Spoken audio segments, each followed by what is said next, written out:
closest United States port to the predicted completion site of the Panama Canal.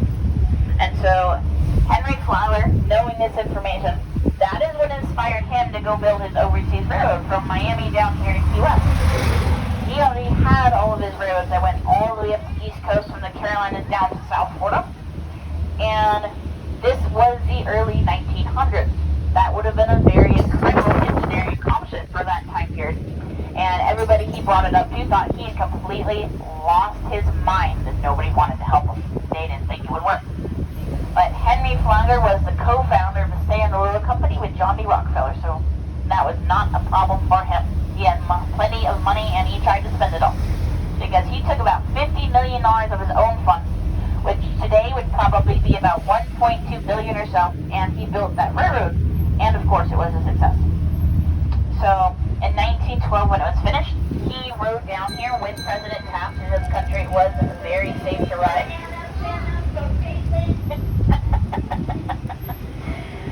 But when he got here, the Casa Marina that you guys are probably looking at right here next to us, this is one of Henry Flagler's hotels. He always insists on having first-class accommodations for his traveling guests, so this is the hotel he built down here.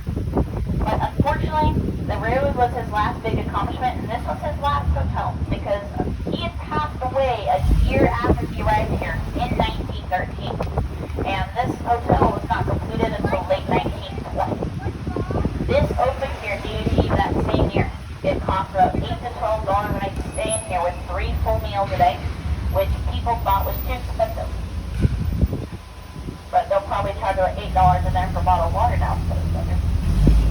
But also probably one of the nicest hotels I've ever been inside in my life. Now if you guys have any hats or anything, just keep an extra count on those. It is a bit windy down here. But this is Higg Beach, which is a public beach on Key West, and parking down here is completely free. Which is Key West parking and free in the city center. Unfortunately, you're not going to find that along here. So please use that as much as you guys want, just like I do.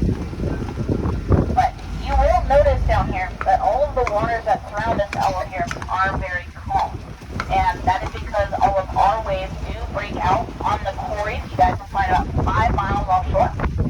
And I don't know the extent of your ocean knowledge, but if there are no natural waves on a beach, there will be no natural sand, because waves do break in all of that sand.